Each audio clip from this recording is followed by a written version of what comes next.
சனு, ஏதாச்சும் ப்ராப்ளமா? ஆஃபீஸ்லயும் நான் பார்த்துட்டே இருந்தேன். ரொம்ப டென்ஷனாவே இருக்க, ஒரே ஃபீலிங்காவே இருக்க. என்னாச்சு? ஏதா ப்ராப்ளமா? ஏதாச்சும் பேசு அனு.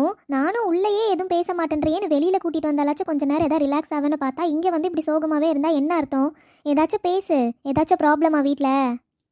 அது பிரியா, நான் இப்போ ஒரு விஷயம் சொல்லணும் உங்ககிட்ட. அட சொல்லு அனு, அதை தானே ரொம்ப நேரமா கேட்டுட்டு இருக்கேன். என்னாச்சு? இல்லை பிரியா, நானும் அவரும் லவ் பண்ணுறது வீட்டில் தெரிஞ்சிருச்சு.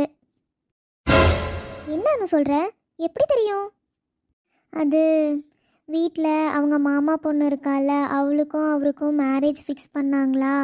அதனால் நான் அவர்கிட்ட போய் நின்று பேசிகிட்டு இருந்தேன். அது வந்து அக்கா பார்த்துட்டாங்க. பார்த்துட்டு வீட்டில் போய் எல்லார்கிட்டேயுமே சொல்லிட்டாங்க. எல்லாருக்குமே தெரிஞ்சிருச்சு. எல்லாரும் ஒத்துக்கிட்டாங்க. ஆனால் எங்கள் அக்கா மட்டும் ரொம்ப கோவமாக இருக்கா பிரியா. அவள் சுத்தமாக ஒத்துக்கவே மாட்டேன். இனிமேல் உனக்கும் எனக்கும் எந்த சம்மந்தமும் இல்லை. இனிமேல் நீ என்னை பார்க்கவும் கூடாது, பேசவும் கூடாது. இனிமேல் நான் அக்கான்னு என் பக்கத்துலேயே வராத அப்படின்னு ரொம்ப கோவமாக திட்டிட்டா. அத்தையும் பயங்கர கோவமாக இருக்காங்க. அவர் செத்தாலும் அவங்க எங்கள் 2 பேருக்கும் கல்யாணம் பண்ணிக்க வைக்க மாட்டேன் அப்படின்னு ரொம்ப கோவமாக இருக்காங்க. சோனியை தான் அவருக்கு கல்யாணம் பண்ணி வைக்கணும்னு முடிவோடு இருக்காங்க பிரியா. எனக்கு அதான் 2 நாளாக நான் ஆஃபீஸ் வரல. ஒரு மாதிரி ரொம்ப கஷ்டமாகவே இருந்துச்சா. ஆனால் எங்கள் மாமா எங்கள் 2 பேருக்கும் கல்யாணம் பண்ணி வைக்கிறேன்னு வாக்கு கொடுத்துருக்காங்க. என்ன பண்ணுறதுனே எனக்கு தெரியல பிரியா. ஒரே மனசு ஃபுல்லாக என்ன சொல்கிறதுனே எனக்கு தெரியல. இதுவும் ஒரு வகையில் நல்லது தான் அனு. நீங்கள் எத்தனை நாள் தான் மறைச்சி இருப்பீங்க? எப்படியோ உங்கள் அக்கா வந்து உங்களுக்கு நல்லது தான் பண்ணியிருக்காங்க. அவங்க மூலியமாக தானே இப்போ வெளியே தெரிஞ்சிருக்கு. இனிமேல் நீங்கள் வர ப்ராப்ளம்ஸை நீங்கள் ஃபேஸ் பண்ணி தான் ஆகணும். வேறு வழி இல்லைல்ல. உங்களுக்கே தெரியும்ல, எப்படி இருந்தாலும் இதை நீங்கள் வீட்டில் சொன்னீங்கன்னா கண்டிப்பாக ப்ராப்ளம் வரும்னு தெரியும். இப்போது அதை நீங்கள் ஃபேஸ் பண்ணி தானே ஆகணும். இதுக்காக நீங்கள் ஏன் இவ்வளோ சோகமாக இருக்கீங்க? கஷ்டமாக தான் இருக்கும், எனக்கு புரியுது. இருந்தாலும் கொஞ்சம் எல்லாத்தையும் பழகிக்கோங்க. வேறு என்ன பண்ண முடியும்? எனக்கு அது மட்டும் இல்லை, இன்னொன்று என்ன ரொம்ப கஷ்டமாக இருக்குன்னா, அந்த சோனி பொண்ணு பாவம் தெரியுமா, அவர் மேலே அவ்வளோ ஆசை வச்சுருக்கா. அத்தான் அத்தான்னு உருகுறா. எனக்கு அதுதான் இன்னும் ரொம்ப கில்ட்டியாக இருக்குது பிரியா. எனக்கு அது மட்டும் இல்லை, அவள் என்கிட்ட வந்து நேற்று என்ன தெரியுமா சொன்னா, அர்ஜுன் அத்தானுக்கு உங்களை தான்க்கா ரொம்ப பிடிச்சிருக்கு, நீங்கள் அவங்கள தான் கல்யாணம் பண்ணிக்கணும், நானே எங்கள் அப்பா கிட்ட பேசி சம்மதம் வாங்கி தரேன்க்கா அப்படின்னு சொன்னோன்னே எனக்கு ரொம்ப கில்ட்டி ஆயிடுச்சு பிரியா. ச்சே, நாம் இவ்வளோ மோசமாக இருக்கமா அப்படிங்கிற மாதிரிலாம் எனக்கு தோணுது. இந்த பொண்ணுக்கு இருக்க மனசு கூட நமக்கு இல்லையே அப்படின்லாம் தோணுது பிரியா. மைண்டே டபுள் மைண்டடாக இருக்குது. எனக்கு என்ன முடிவு எடுக்கிறதுனே இப்போ தெரியல. என்னானு என்ன முடிவு எடுக்கிறதுன்னு தெரியலன்னு சொன்னால் என்ன அர்த்தம்? நீங்கள் சொல்கிறத பார்த்தா வேற ஏதோ சொல்கிற மாதிரி தோணுது. ஆமாம் பிரியா, நான் சொல்கிறது கரெக்டாக தப்பான்னு கூட எனக்கு தெரியல. ஆனால் சோனியவே அவர் கல்யாணம் பண்ணிக்கிட்டோன்னு எனக்கு தோணுது. ஏன்னா அவர் சோனியை கல்யாணம் பண்ணிக்கிட்டா சோனி அவரை ரொம்ப நல்லா பார்த்துப்பா. அவர் மேலே அவ்வளோ உயிராக இருக்கா. எங்களுக்காக அவள் அப்பாக்கிட்டேயே பேசுகிறேன்னு சொல்கிறேங்கிறப்ப அவள் அவர் மேலே எவ்வளோ பாசம் வச்சுருந்தா இந்த மாதிரி சொல்லுவா. அது இல்லாமல் நான் கல்யாணமே இவரை பண்ணிக்கிட்டாலும் அத்தை என்கிட்ட பேச மாட்டாங்க, எங்கள் அக்காவும் என்கிட்ட பேச மாட்டா. சின்ன வயசுலேருந்து எனக்கு அம்மா அப்பா இல்லை, எங்கள் அக்கா தான் என் கூடவே இருப்பாள். சின்ன வயசுலேருந்து அவள் தான் என்னை வளர்த்தா. கல்யாணத்துக்கு அப்புறம் அவள் கூடவே என்னை கூட்டிகிட்டு வந்து வச்சுக்கிட்டா. எங்கள் மாமாங்களும் என்னை அப்பா மாதிரி பார்த்துக்கிட்டாங்க. இப்போது அவளே என்கிட்ட பேசலைன்னு சொல்கிறப்ப ரொம்ப ரொம்ப கஷ்டமாக இருக்குது பிரியா. எனக்கு அழுக தான் வருது. என்னன்னு என்ன லூஸா இந்த மாதிரிலாம் பேசிகிட்டு இருக்க? இல்லை பிரியா, எனக்கு எங்கள் அக்கானா அவ்வளோ பிடிக்கும். என்னால் அவள் என்கிட்ட பேசாமல் இருக்கிறத ஏற்றுக்கவே முடியல. என் மனசு ஃபுல்லாக அவகிட்ட மட்டும்தான் இருக்குது. எனக்கு அதனால தான் இந்த மாதிரி தோணுதோ என்னமோ தெரியலை. அனு, நான் ஒரு விஷயம் சொல்லட்டுமா? நீங்கள் வந்து ரொம்ப ஓவராக திங்க் பண்ணுற அனு. உங்கள் அக்கா வந்து இப்போ ஒத்துக்க மாட்டேன்றாங்க தான். ஆனால் உங்களுக்கு கல்யாணம் ஆகி நீங்கள் 2 பேரும் சேர்ந்து சந்தோஷமாக வாழ்கிறத பார்த்தா முதல்ல சந்தோஷப்படுறது உங்கள் அக்காவாக தான் இருக்கும். கண்டிப்பாக உங்கள் அக்கா உங்களோட வந்து ஏற்றுப்பாங்க அனு. இப்போ வந்து அவங்க கோவமாக இருக்கிறதுக்கு காரணம் அத்தை முன்னாடி அவங்களுக்கு அவமானமாக இருந்திருக்கும். அதெல்லாம் அவங்களால ஏற்றுக்க முடியல. நம்ம தங்கச்சியால் இந்த மாதிரி வந்துருச்சே அப்படிங்கிற ஒரு ஆதங்கத்தினால தான் அப்படி இருக்காங்க அவங்க. அதனால் நீங்கள் அதை பற்றிலாம் யோசிக்கவே யோசிக்காதானோ. நீ வந்து மூவ் ஆன் பண்ணு, அப்போ தான் உன் லைஃப் நல்லாயிருக்கும். அர்ஜுன் அண்ணாவை பற்றி ஒரு நிமிஷம் யோசிச்சு பாரு. அப்புறம் நீ வந்து இந்த மாதிரிலாம் யோசித்து பேச மாட்டேன். பிரியா, நான் ஒன்று சொல்லட்டுமா? எனக்கு அவரை ரொம்ப ரொம்ப ரொம்ப ரொம்ப பிடிக்கும். அது ஏன்னு கேட்டால் எனக்கு ரீசன் தெரியாது. ஏன்னா நான் அவரை அவ்வளோ லவ் பண்ணுறேன். எனக்கு ஃபஸ்ட்டு அவர் என்கிட்ட ப்ரப்போஸ் பண்ணுறப்ப நான் வேண்டான்னு தான் சொன்னேன். ஆனால் நான் சொல்ல சொல்ல கேட்காம என்கிட்ட வந்து ப்ரப்போஸ் பண்ணிக்கிட்டே இருப்பார். என்கிட்ட அவர் காட்டின பாசம், அன்பு எல்லாமே எனக்கு அவ்வளோ பிடிக்கும். அது எனக்கே அறியாமல் நான் அவர் மேலே ஒரு பாசத்தை எனக்கு கொண்டு வந்துருச்சு. அதுக்கப்புறம் நானும் சரின்னு ஓகே சொல்லிட்டேன்.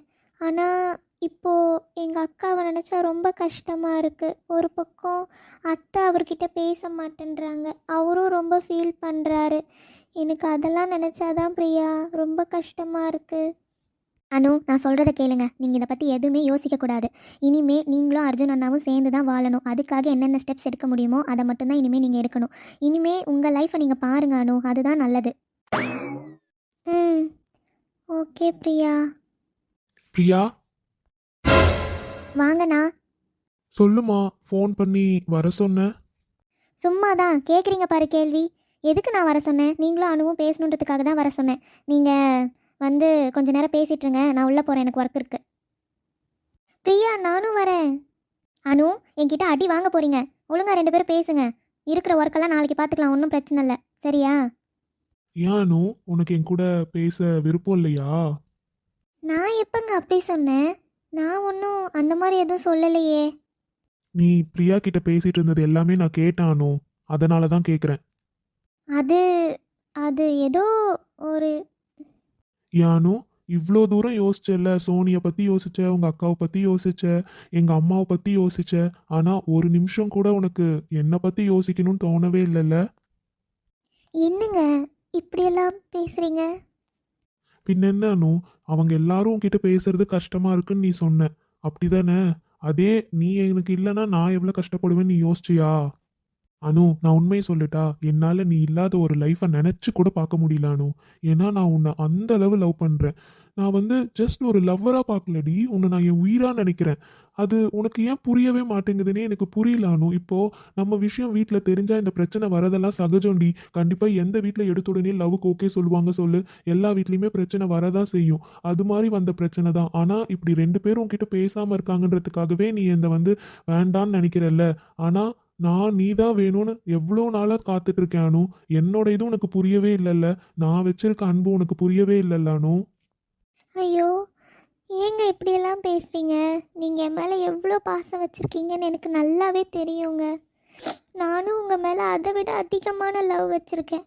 ஆனால் எனக்கு சோனி நேற்று பேசினது கேட்டதுலேருந்து எனக்கு அவ்வளோ கில்ட்டியாக இருக்குது தெரியுமா? அதனால தான் மனசு ஆதங்கத்தில் அந்த மாதிரி பேசிட்டேன். அதுக்காக உங்களை நான் விட்டுருவேன்னு நீங்கள் எப்படி யோசிச்சிங்க? ஏதோ என் மனசில் ஒரு மாதிரி பாரமாக இருந்தது, அதனால் பிரியா கிட்ட அந்த மாதிரிலாம் புலம்பிகிட்டு இருந்தேன். நீங்கள் என்னென்னா அதை கேட்டுட்டு வந்து என்கிட்ட இப்படி கேட்குறீங்க? இல்லடி, நான் வரப்ப நீ டக்குன்னு பிரியா கிட்ட அப்படி பேசிட்டு இருந்தியா? எனக்கு ஒரு நிமிஷம் ஹார்ட்டே நிற்கிற மாதிரி ஆயிடுச்சு தெரியுமா? என்னடா இவ இப்படியெல்லாம் பேசிட்டாலேன்னு ரொம்ப ஒரு மாதிரி ஹர்ட் ஆயிடுச்சுடி. அதனால தான் நான் அந்த மாதிரி சொன்னேன் அனு. சாரி. இல்லைங்க, என் மேலே தான் தப்பு. நான் அந்த மாதிரி பேசியிருக்கக்கூடாது, அந்த மாதிரி யோசிச்சு கூட இருக்கக்கூடாது. ஏதேதோ மைண்டில் என்னென்னமோ வரனால தான் நான் அந்த மாதிரி யோசிச்சிட்டேன். இனிமே கண்டிப்பாக எப்பயுமே இது மாதிரி நான் பேசவே மாட்டேங்க, சரியா? சரி அனு, எனக்கு டைம் ஆயிடுச்சு, நான் கிளம்புறேன். நீங்கள் சாரிங்க. நான் இதுக்கப்புறம் இந்த மாதிரி பேச மாட்டேங்க. I'm really very very sorry. என்கிட்ட நீங்கள் நல்லா பேசணும்ல. நான் தான் சோகமாக இருக்கேன்னா நீங்களும் வந்து சமாதானப்படுத்தாமல் நீங்களும் சோகமாகவே பேசுகிறீங்க. சாரிங்க. இனிமேல் எப்பயும் இந்த மாதிரி பேச மாட்டேன். என்கிட்ட பேசுங்க ப்ளீஸ். ஐயோ, என்ன இவ இவ்வளோ ஃபீல் பண்ணுறாளே? தப்பு. நாம் சோகமாக இருந்தா பாவம் இவ்வளோ ரொம்ப ஃபீல் பண்ணுவா. இனிமே எந்த பிரச்சனை வந்தாலும் இவகிட்ட நம்ம சோகமாக இருக்க மாதிரி காமிச்சிக்கவே கூடாது. நாம தானே அவளை சமாதானப்படுத்தணும். சரி. சாரிங்க, ப்ளீஸ் என்கிட்ட பேசுவீங்க தானே? சாரி மாமா. அனு, என்ன பாரு, என்ன பாருடி.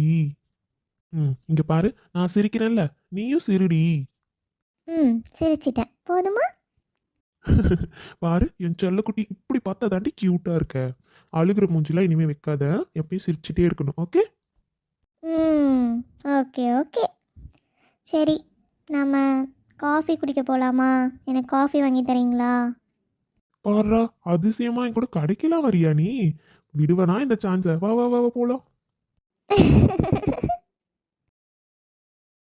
ஹாய் ஃப்ரெண்ட்ஸ், எல்லாரும் எப்படி இருக்கீங்க? நிச்சயமா நலமா இருப்பீங்கன்னு நம்புறோம். இந்த வீடியோ உங்களுக்கு பிடிச்சிருந்தா லைக் பண்ணி ஷேர் பண்ணுங்கள், மறக்காமல் சப்ஸ்கிரைப் பண்ணுங்கள். இந்த வீடியோ பத்தின கருத்துக்களை மறக்காம கமெண்ட்ல சொல்லுங்க. நெக்ஸ்ட் வீடியோவில் நாங்கள் உங்களை பார்க்க வரோம். Bye, பாய் friends. ஃப்ரெண்ட்ஸ்.